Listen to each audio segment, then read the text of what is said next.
A robot may not injure a human being or, through inaction, allow a human being to come to harm. A robot must obey the orders given it by human beings, except where such orders would conflict with the first law. A robot must protect its own existence as long as such protection does not conflict with the first or second laws. These are the laws of robotics. Asimov's laws of robotics have had a profound influence on our thinking in terms of AI and the creation of sentient machines. As technology has advanced, the question of how you should make such a machine that isn't a fundamental threat to humanity has grown more pressing. We've had to ask ourselves, what is ethical programming? For example, a group of children run out in front of the car. The only options are to swerve into oncoming traffic, probably killing the driver and endangering others, or to simply hit the children, ending more human lives. How do you make that choice? How do you program a machine to do so? These discussions really began with Asimov. Pop culture and science fiction has played with Asimov's laws, built on them, and explored them.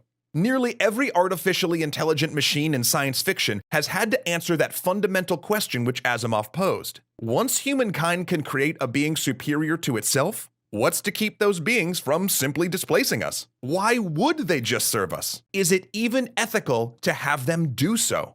And Asimov really was the first one to explore this question systematically. Many of the pulp-era short stories just threw in robots as an easy go-to villain that no one had to feel bad about shooting. So way back in 1942, Asimov asked himself how robots might actually be used in the future, how they could be made to be beneficial to humanity rather than ending up as its downfall. He then took this nascent idea to Campbell, who helped him enunciate the laws of robotics in the way we know them today. But interestingly, Asimov did not see his three laws as the answer. Instead, he actually used them as a basis to play with all the things that might go wrong if we implemented and trusted in those three laws. Usually, the failings he highlighted were human, like when a company is so worried about its expensive robot that it strengthens the third law to be just as important as the second, rendering the robot useless as it oscillates between trying to fulfill a human command and then backing off every time that command might put it in the slightest danger. Or when the military modifies the first law for its robots and it comes back to bite them in the end. Sometimes, though, he explores how the laws could cause robots to act with an excess of altruism in a way that we might not actually like. Such as when a machine decides that in the end, the only way to save humanity from itself is to take over and run human activity. Lastly, Asimov gives us stories where robots find some way to subvert these laws. Like when a politician is running for office and he's accused of being a machine. So, to disprove these allegations, he punches a man, something that if he were a machine, the first law would not let him do. But unbeknownst to all the humans watching, the person he punched was secretly a robot too. For all of this, though, Asimov was a defender of progress. The common thread in his robot stories is that our fear of robots is a self-fulfilling prophecy. You see, to Asimov, the laws of robotics weren't actually laws for robots. He thought them a simple creed for how to be a decent human being. He brings this up with a robot masquerading as a human and has a character ask how you can tell a robot from just being a very good person. In his stories where we fail to live up to the standards of a robot is where the problems start to show through. But no matter how you look at it, Asimov raised the big questions. How will we interact with our machines as the machines themselves become smarter? How will we relate to them when they become more capable than we ourselves are? And in doing so, he laid the groundwork for all the science fiction that's tried to take a crack at these questions since, igniting a firestorm of discussion that has changed the very way we think about technology right up to today.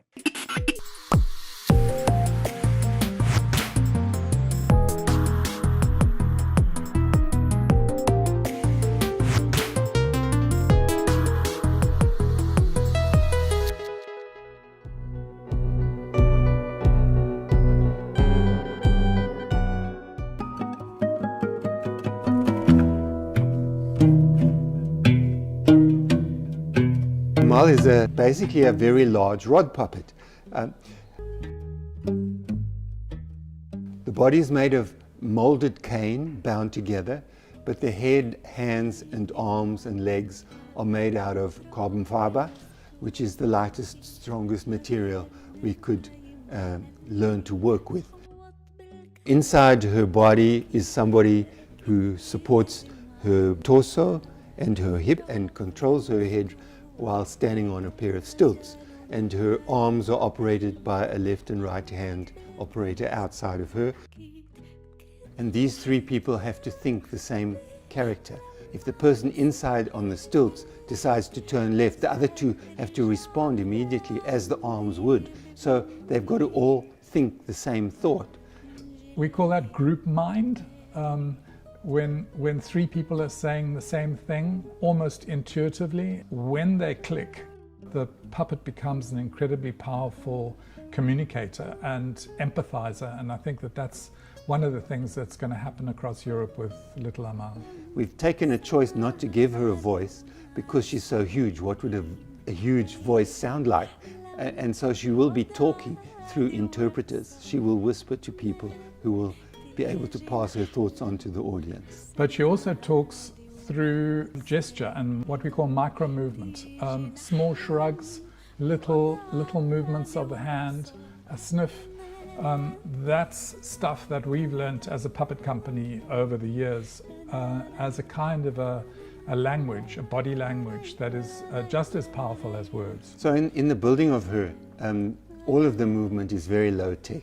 Levers, poles, but she does have a little bit of high tech. She's got a tiny computer which operates her eyes, which means that with your thumb you can gesture with the eyes. They're a team of 10 or 12 puppeteers who will alternate with her. They're going to get very tired and they'll need time off. And another thing that we've done is we've made 3 versions of her. So if something does happen along the way, we've got 2 alternatives. Part of the reason why we came out of retirement and took on this project is because it's such an important thing to do, such an exciting challenge. The fact that a project like this exists is amazing because it's potentially a way in which all the countries across Europe can somehow become involved in what does it mean to welcome people who have left their homes, which is not something you do lightly. This is a little migrant child who has been forced to leave her home and who is seeking her mother. So the puppeteers really have to grow into who she is. And that act of empathy coming into the puppet from the puppeteer is something that's quite often translated into the audience. The audience really feels that child that the puppeteers have become. I can start to see the character that is building, and when I see her fully fledged as a little girl walking in the street in a strange town, that's what I'm looking forward to.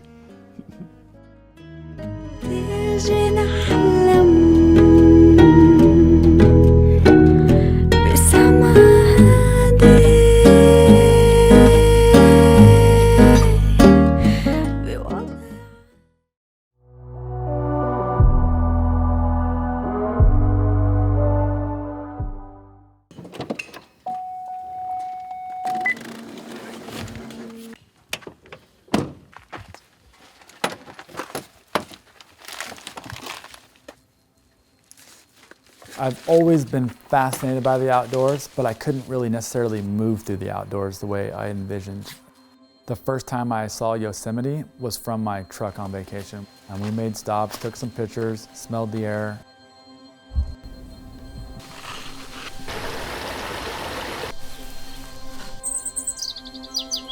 When I learned that I could do trail running, it changed it all. The entire world opened up to me. So then when I came back to Yosemite, I wasn't necessarily like a spectator. I was trying to run to the top of El Capitan. I've never looked at something and been like, oh man, I can't do that, or that sounds ridiculous.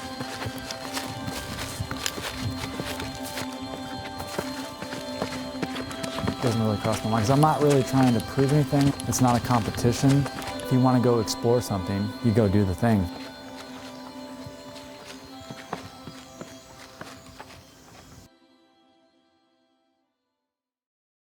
Then it was about me getting out there. Now I'd want to take somebody with me. I would want to maybe elevate another person that is struggling or has challenges. People see this no matter who they are, and they see struggle immediately. Boom, my struggle's on the outside. Well, if my intention is set to kind of be a shepherd for people in struggle, no matter what it is, I just dissolved a bunch of barriers or walls that people have up. It's a gift that I found later in life. At 33 years old, I'm unwrapping these things. I'm like, holy shit, this is who I am? Wow. And it's my opportunity to engage the world around me in a different way. What can I do with it?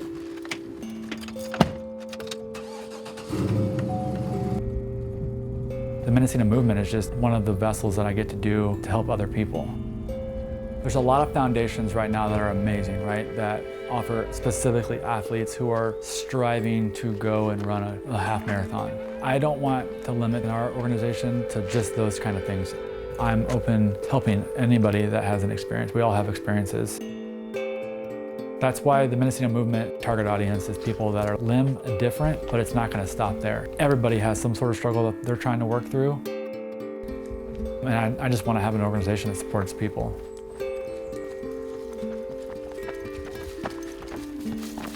My name is Zachary Freely, and I'm an adaptive athlete and an advocate for other people.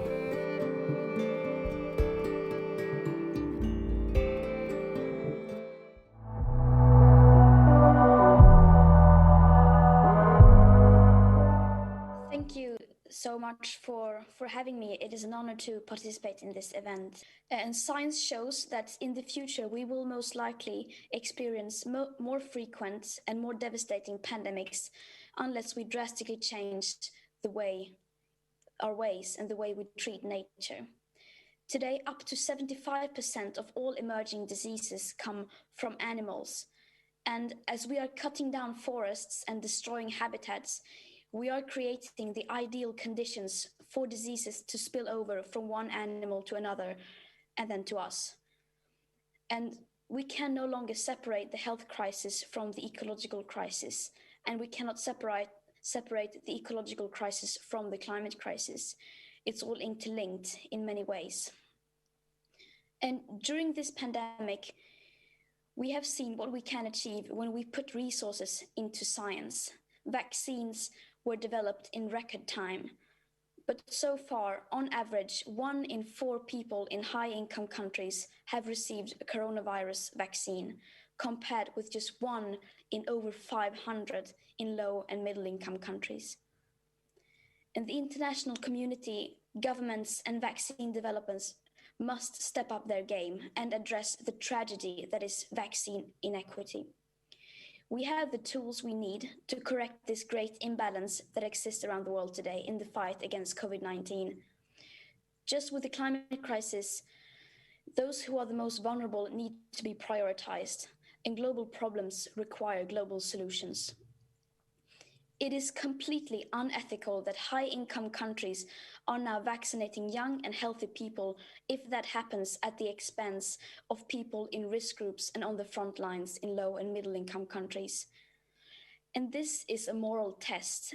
We talk today about showing solidarity, and yet vaccine nationalism, it's what's running the vaccine distribution.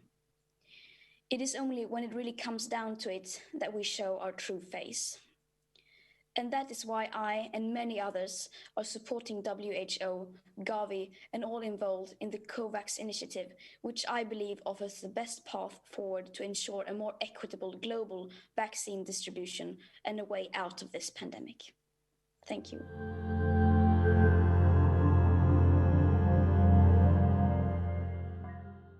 Freediving is breath hold diving. It's any diving without compressed gas. So if you're not diving on scuba and you're underwater, you're freediving.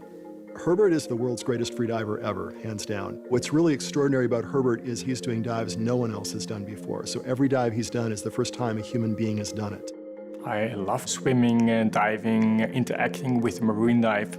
You're more than just a spectator, and it's just a world that opens up, and I wouldn't want to miss it. I think as a good freediver, you have to be in tune with your body. Not many people comprehend what means really listening to the body. Training is critical in freediving for the same reason it's critical for climbing to the top of Mount Everest. To be able to reach those altitudes or dive to those depths, you have to train your body and mind.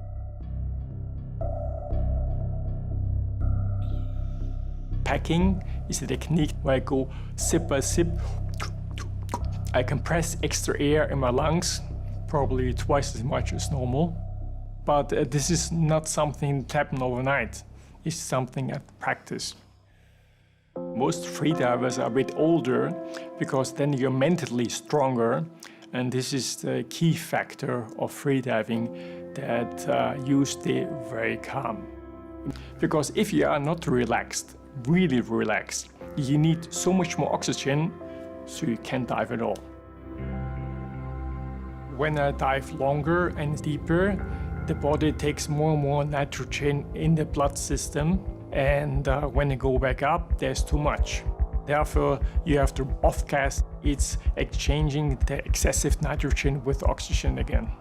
If you don't do that, eventually you will get decompression sickness.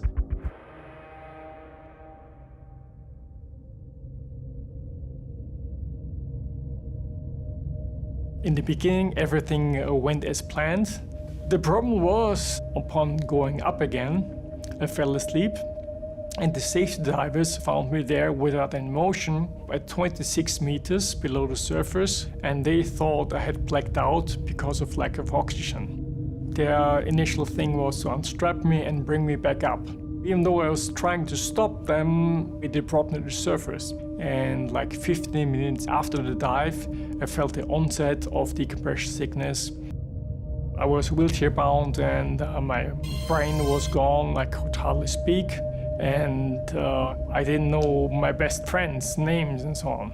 The doctors, they said, well, you should never ever dive again.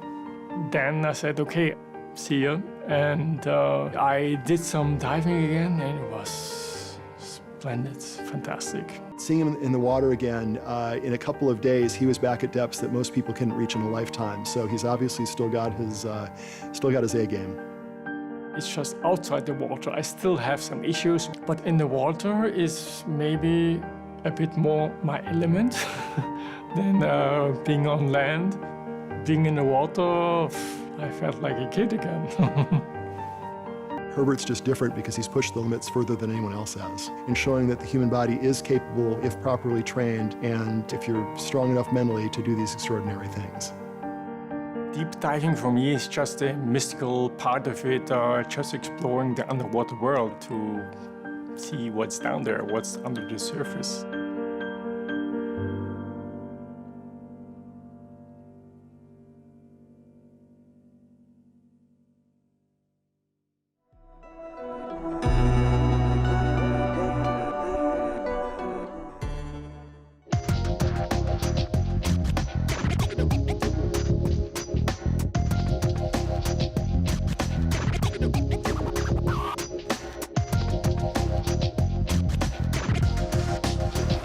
Plastic is wonderful because it's durable, and plastic is terrible because it is durable. Every piece of plastic ever made is still on the planet in some form or another. Plastic production globally this year is expected to be more than 300 million tonnes. Half of which we'll use just once and then throw away. By 2050, when the population explodes to almost 10 billion people, it's expected that plastic production will triple. The problem with that is that today only a fraction of the plastic that we produce is recycled. The rest ends up in our environment, and it's coating our land and our oceans like a disease.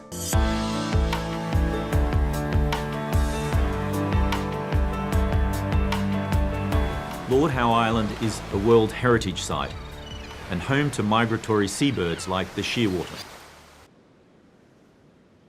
Dr. Jennifer Lavers, she'd devoted her life to studying the plight of seabirds. Shearwaters are incredible birds. They migrate thousands of miles, stopping only here to breed.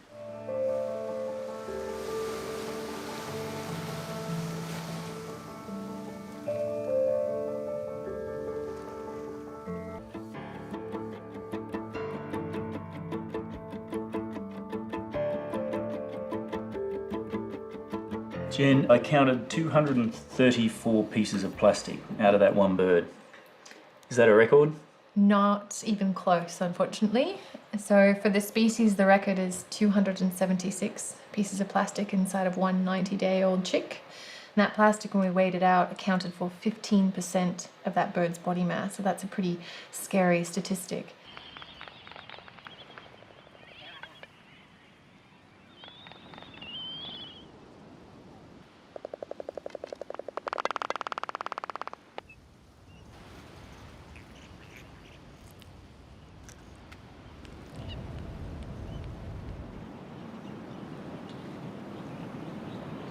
Quite a bit of plastic for just one little bird.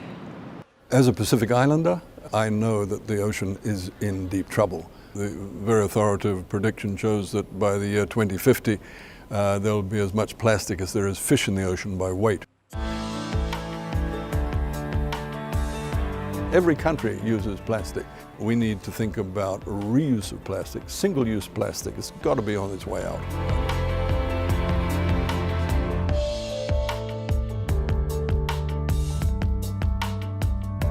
There's an equivalent of a large garbage truck every minute of every day backing up to the ocean and just dumping plastic into it.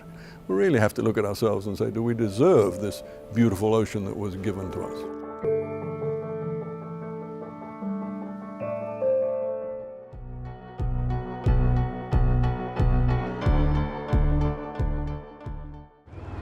We're here in Del Rio, Texas, where thousands of migrants have crossed over from Mexico. There's about 16,000, mainly Haitian migrants that are here. Families, children, they're staying here, seeking asylum, waiting to be processed. Traveling everywhere from Haiti, Venezuela, Colombia, Brazil. Buenas, ¿quieres agua?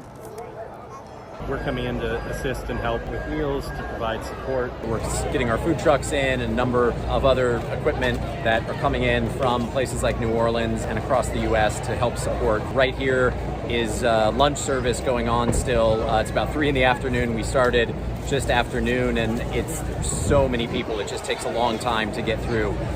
As soon as that's done, they're going on to start the other meal period. So when we started here today, we served about 10,000 meals for lunch, and now for dinner there are about 8,000 families here that we are getting ready to serve. We've got tacos today from some local restaurants here in Del Rio. Today we had some delicious pasta full of ground beef, veggies. Everyone loved it. It was the busiest meal lines that we've had so far. At the end of the day, everybody needs a plate of food and deserves a plate of food, so we're here to support that. A home-cooked meal means they know that someone cares and there was love put into their food, and there's a whole team of people working to make this happen, to make sure their families are fed and taken care of. We're going to be here as long as we're needed and kind of help coordinate all the meal service. We've worked in a lot of refugee and migration situations around the world, and we've learned that people don't leave their homes unless they absolutely have to. It's just great to be able to support them while they're on their journey getting to wherever they're trying to start a new and better life.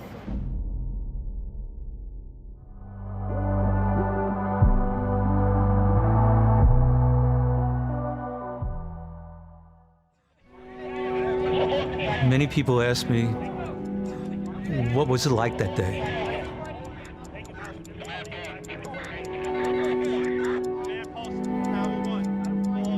And I tell them that there were signs of devastation everywhere, but there were also signs of hope.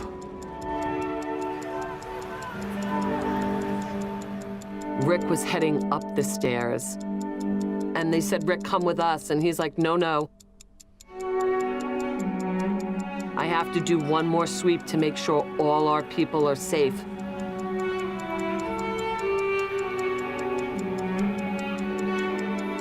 He could have gotten out, but he chose to go back up.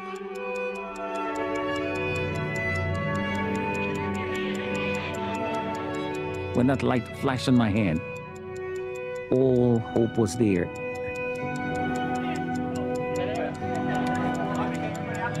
We gotta get everybody out! Let's go! Somebody, this person with his flashlight, whoever it is, somebody's gonna rescue me. I'm gonna live.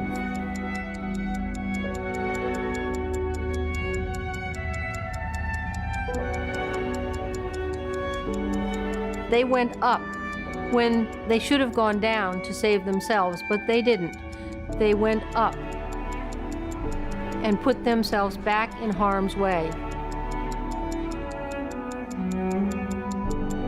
just to save other people. So I do think they were angels.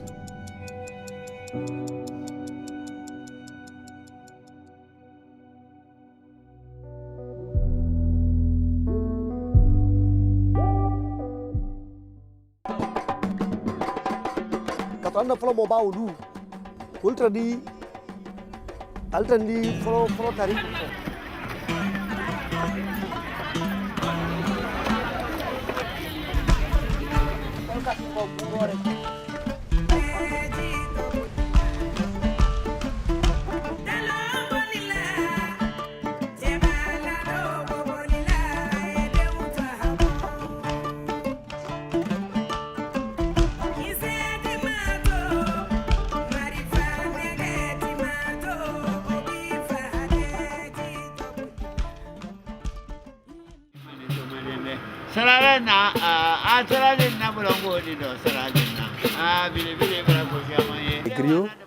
Un griot est la bouche, l'oreille, les yeux du peuple mandingue.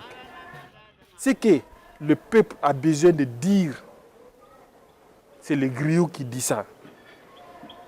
Ce que le peuple a besoin de voir, c'est le griot qui voit ça et puis il rencontre ça, il dit ça. Ce que le roi ne veut pas entendre, c'est le griot qui lui fait entendre ça. C'est ça que le peuple veut.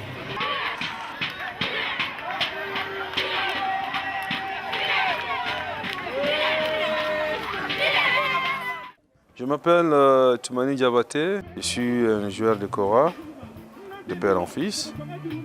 Je suis professeur de kora au Conservatoire des Arts et je suis le leader du groupe Symmetric Orchestra au Mali.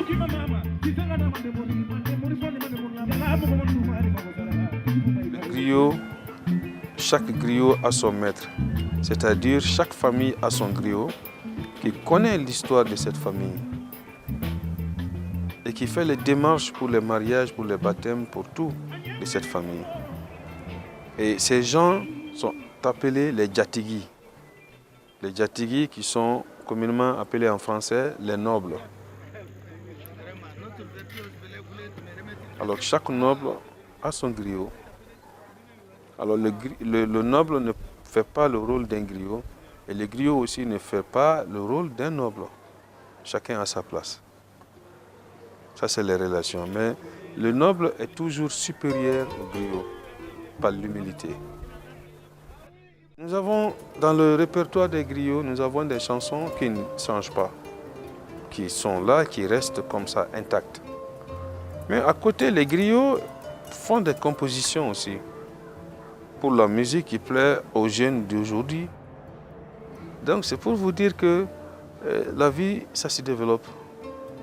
Mais je joue un instrument traditionnel et je continue à jouer comme ça.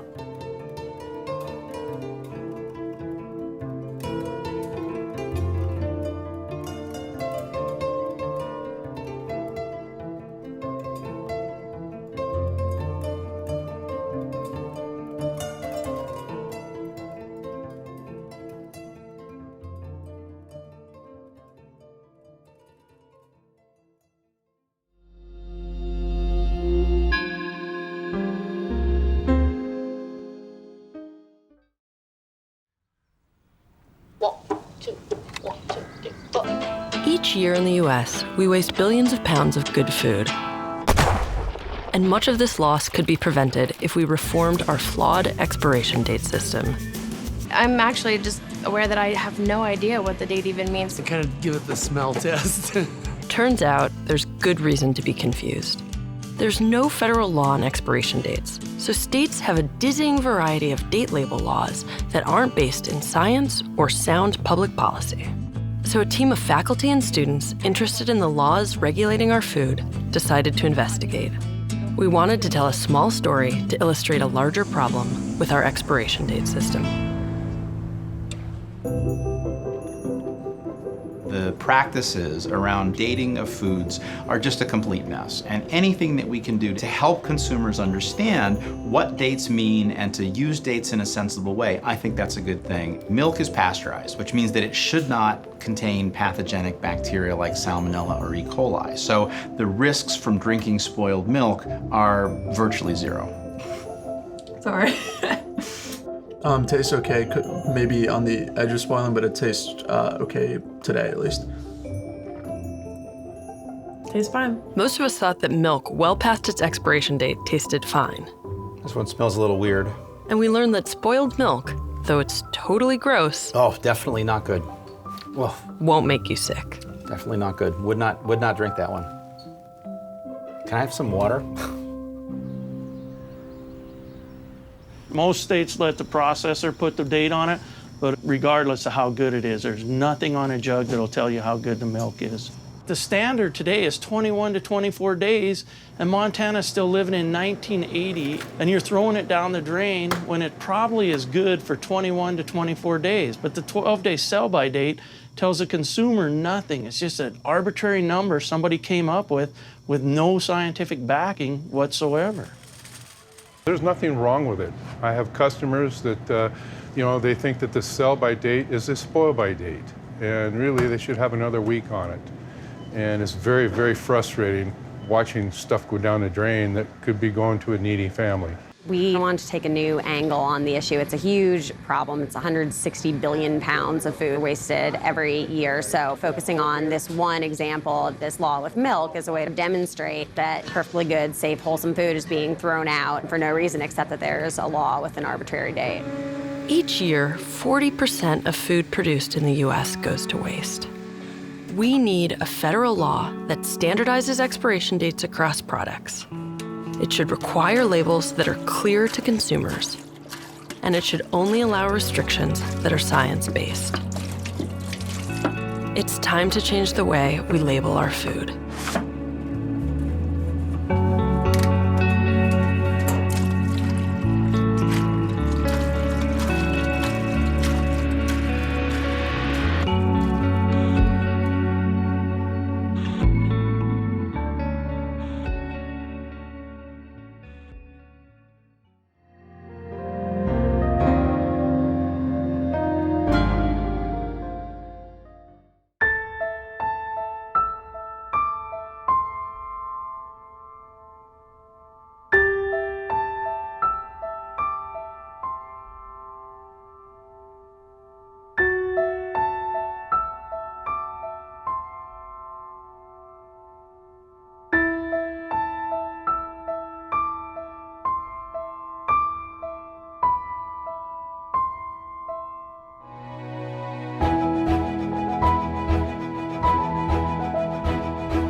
My name is Lonnie Malmberg.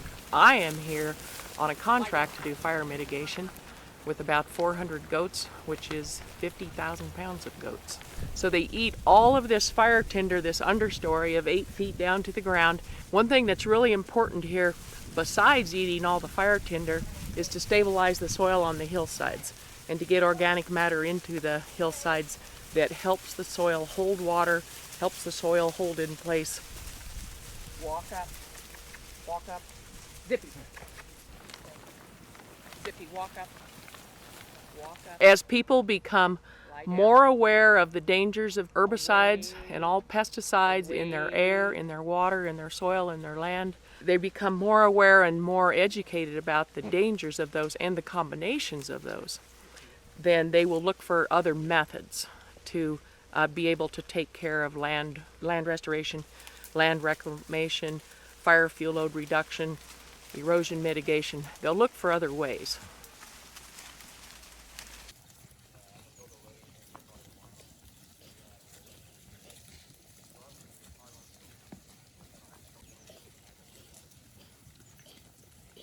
You know, 10 years ago I said Douglas County needed 100,000 goats. So now I'll say 500,000.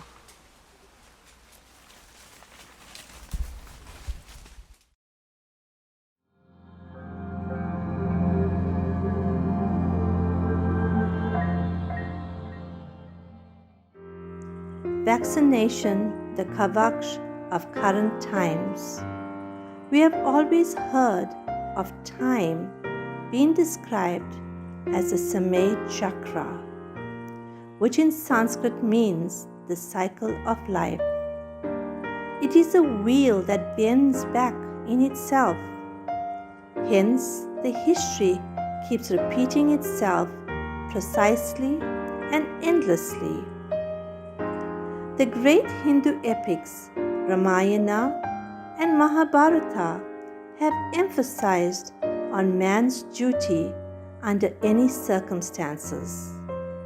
Despite all the hurdles, the brave warriors of the past were always ready with their armor and swords to do their duty and never give up. Today, we face a similar situation.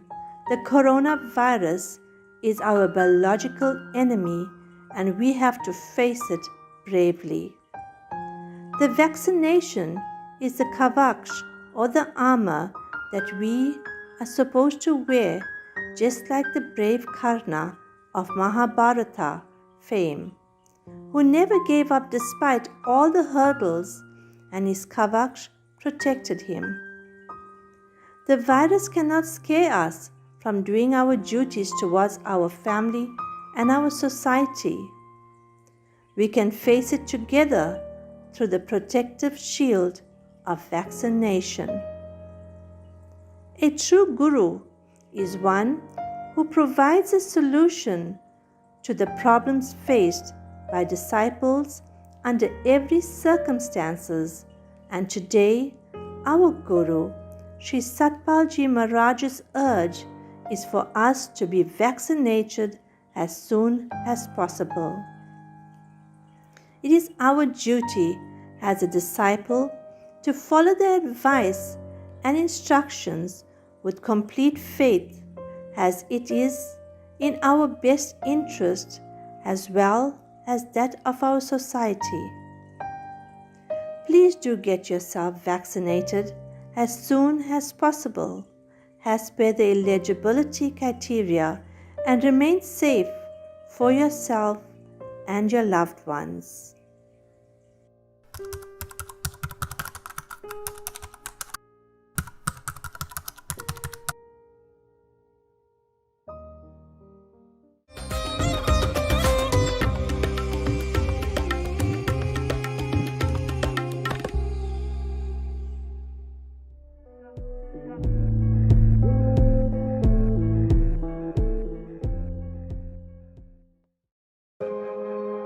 If we don't know where we started, we have no conception of where we are or how we got here.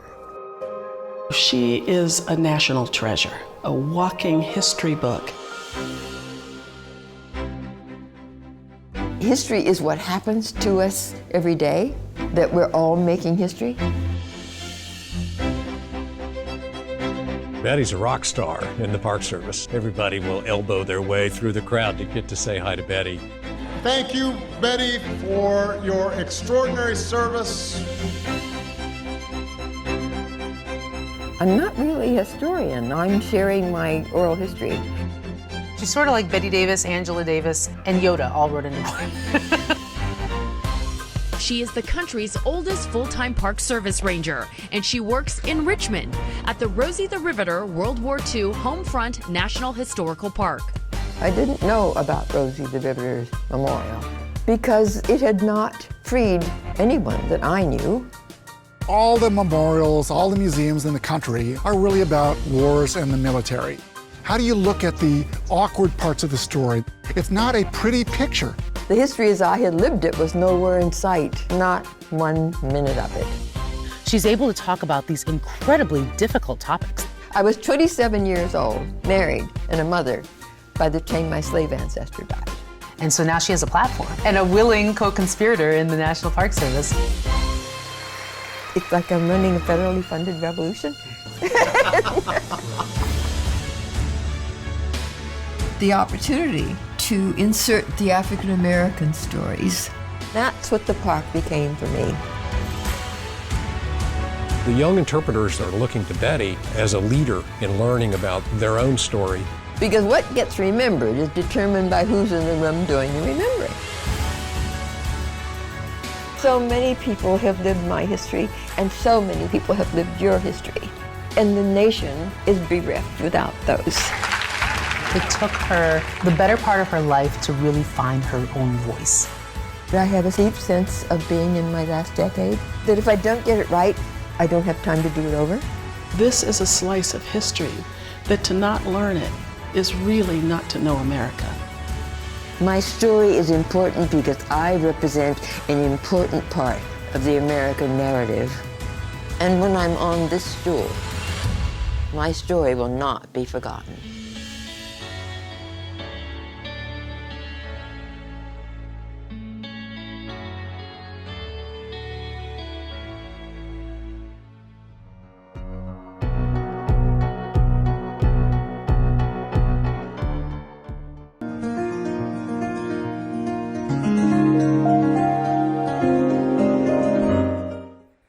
The giant sequoia trees located in the Sierra Nevada mountains of California are known for being the largest species of tree on the planet.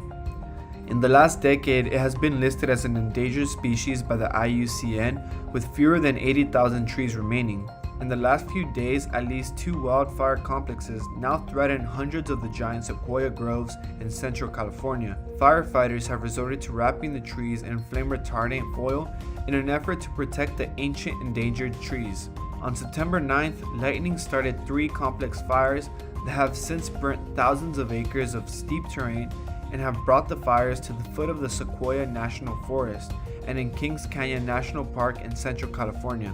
The oldest and most well-known trees in the park have been prioritized for protection and have been wrapped in foil, such as the General Sherman, which is 275 feet tall. Giant sequoias can be up to 3,400 years old and grow taller than 300 feet.